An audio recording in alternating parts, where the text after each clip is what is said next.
Well, as I mentioned, every day is a little different.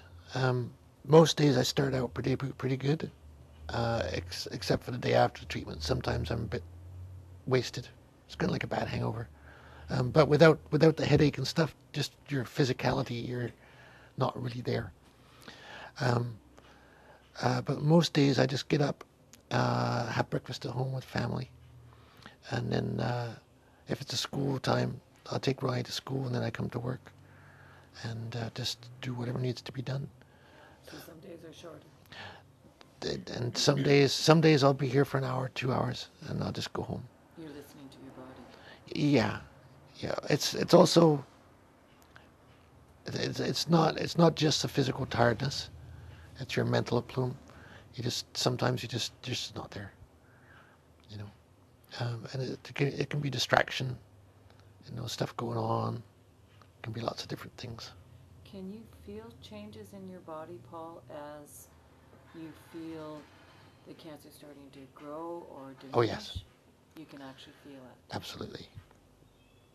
And one thing I know for sure is that stress is the biggest problem. If you have, I'm not an angry person. I'm not a real stressed out person, but sometimes I get upset. And if you do get upset, it comes on unbelievably strongly. You can just feel it almost grow immediately. And it doesn't go away as fast. It takes a lot longer to go away. And there's definitely dietary things that make a huge difference too. I can't eat, I used to love spicy foods. And I can't eat them at all anymore.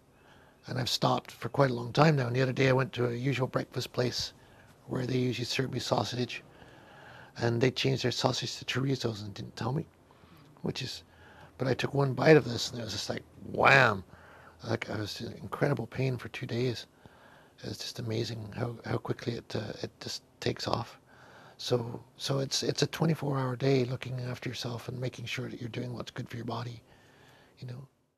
Stress here. We don't usually do that. It's a pretty stress-free zone, isn't it, Sean? Yeah. It's and you know what it is? It's not. I don't even think about either tackling stress or not. I don't. It's usually just not there. But the big thing for me for work is it keeps me occupied.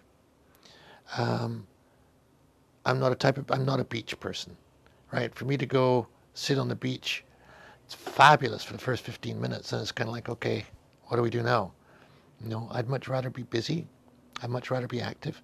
So for me to come here, even if it's like yesterday, Dave and I mounted these monitors and did a bunch of stuff like that, maintenance, cleaning up outside. We're putting up a new fence, rewiring the racks. We just rewiring the patch bay. I mean, stuff like that. It just keeps you active, and because if you don't do that, then you're dwelling on other stuff, and the other stuff in my life is not that pleasant. So I'd rather be busy doing things that I enjoy and moving forward as opposed to trying to deal with my sickness, And not to say I'm not dealing with it, because I'm trying to my best ability, you know. But it's a time-consuming thing. So what I'm hearing from what you're saying is that you're still investing in your passion, and your passion Oh yeah, is pure, and that becomes a prescription. that's what I'm hoping. Yeah. The perception is that people working in the music industry, whether an artist or an engineer or behind the scenes or front and center, are wealthy. And, we know otherwise, but we'd like to just hear your perceptions on that misperception. Why does the perception exist that people working in the music industry, especially someone Well, who's been involved as long as you have, must be incredibly wealthy? What I was just trying to think of is how many people I know in the music business who are wealthy. And it's really hard to think of any. Of course, I know Bob Rock, who's done pretty well. And people like that, they've done well. But I don't know why people have that misconception. And I didn't realize that it was quite so broad as that. I guess part of the reason is most of us are pretty damn happy. And a lot of people equate happiness with wealth, which is a total misconception, sorry. Um, so beyond that, I really don't know. Um, I know that there's no wealth. One of the reasons that I built the studio in the first place is I worked for a couple of studios, and as a staff engineer, a lot of the clients I still work with, I can remember, like even Craig Northey, the odds when I worked at Ocean, them coming in with a band, and it's like, sorry guys, your 6.5 hours are up. You're done, out of here. In the middle of a guitar solo, and it's just like, wait a minute, you're not getting it. This guy's in the middle of creating his art, and you're kicking him out. It just didn't ring true to me, you know.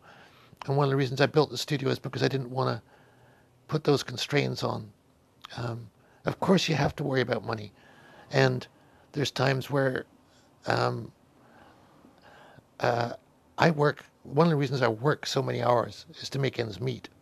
It's not pure passion. It's just that it's expensive to do this. Number one, it's not cheap. These toys that I have are not inexpensive, but 95, if not more, % of my clients are musicians, and 95% of those musicians are broke. So I'm basically taking money from the people I admire the most, and quite often it's the last of their money, and trying to make as good a deal as I can for them, but at the same time, still try and create a business. And it's very, very tough. And I have no qualms about saying this. Any accountant, business manager, or bookkeeper who came in and saw my books would not consider it to be a good business plan. Because if I do it purely from passion, I don't look at the bottom line at the end of the month and go, okay, let's do this, right? If I did that, I would have quit 19 years ago. You have to do it from a point of view of passion, right? But then again, I mean, you get times where, you get Sean playing drums, Robbie playing guitar, Doug playing bass, and man, you could sit in here for weeks. Time could go by, and you go, oh, anybody got money for a coffee? And it doesn't matter, right? Because it's and everybody walks out of here with a smile on their face, and you created some great music. And quite often, I've never even get a copy of the CD, but it doesn't matter. What was your thoughts when you first heard of this formation of a group of friends who wanted to help Paul Baker? Well, I still really don't understand it too much. I'm trying to stay out of it because one of my jobs is to help do things like that, and it's really difficult for me to sit back. Either I totally ignore it, which I'm trying to do, or I have to get in there and help, and it's fabulous. It's a very humbling feeling, very humbling, and believe me, greatly appreciated, and just a wonderful feeling, it really is.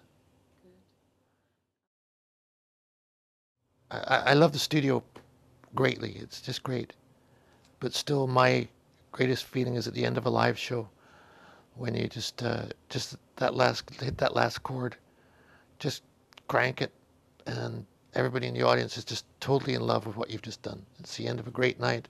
We just did one in Peachland, outdoors on a beach, and the audience is just so in love with what you've done, and I definitely feel part of that act, creating what they're putting on stage, being an engineer there, and that to me is probably just to bring a bit of joy from the music.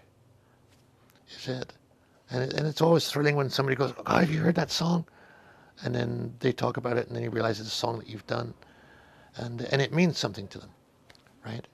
Because if it doesn't mean anything, then it's kind of pointless. But when they take something home from that music, whether it's from a live show or a recording, that's pretty much what we worked for.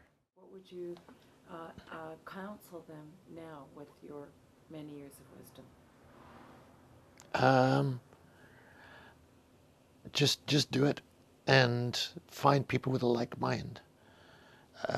It's really easy to get sidetracked by people offering you a contract to develop a certain kind of music. Usually it's pop music, formulated pop music. But if you dive into that, you can work really hard at it, but you don't take anything home. You're giving it all away because you're doing it for somebody else, not for yourself. So find your passion in the music as well as what your art is. But that's really it. It's unfortunate that we don't have the training ground that we used to have that I grew up with. You know, believe it or not, when I started in England, there wasn't a board for live music. There wasn't one. We had a little 3-channel rotary control thing, and I had 4 of them. And that was it. I had the first board in England that had faders on it. I did a show at the Greyhound Club in London. But there's no training ground anymore. Everything's either you do a show or go to school. And schools don't work. I've never met you before until today. It was a privilege to meet you. And I think what's most amazing about this project is it's become a bigger energy with that it's become something for all of the musicians. Yeah, well, that's what I hope. That's what, I don't know if you know that. That's what's happening. Okay. Yeah. So in my view, with not knowing you, I would say that is something quite large that you've motivated many people awesome. to be willing to commit themselves to have that happen. That's great. Yeah, Well, I'm very excited about that. Yeah, I am too. Yeah. It's nice to see, and it gets quite... Well, next year I want to help. See, I knew if I told you that, you'd feel comfortable to do so. Oh, yes. Yes. Of course. Yeah, because it's becoming just not all about Paul Baker. It's becoming about the music. Yeah. Right, and that's hence the music family. I think that's great. And I mean, the music thing is fabulous. I mean, that was one of my first things when I heard about that something was being done. It was great. I'm very fortunate that my summertime has been quite profitable, and I've been able to skate so far all these expenses, and my brother has been incredibly supportive, and I have some really great friends here who've been incredibly supportive. One of the things I was thinking when I was sitting in that office, the doctor basically said to me, look, you can't do any more chemo. Your body won't take it. You can do this, or you're dead. And it's not covered. It's going to cost you 60 grand. Right? And I can't imagine, I kind of went, okay, we'll make that work, because I knew that, well, I had, number one, it wasn't like 60 grand now. It was over a period of time, and you have to sort of make it work. But I can't imagine being a single mom or somebody out of work or somebody who doesn't, just doesn't have a hope in hell, just being sat there and told your life has a price. I thought that was unbelievable. And it must be really hard for them to do that. And I don't understand why the medical system doesn't take care of them the way that they should. They should be taken care of just the same way as I am. Anything else you want to add? Paul, you've never done an interview? Oh my God. It was good. You're a pro. It was great. Oh, good. Thanks. It was great. And I just want to say thank you. Thank you. But my You have to gosh. go to work.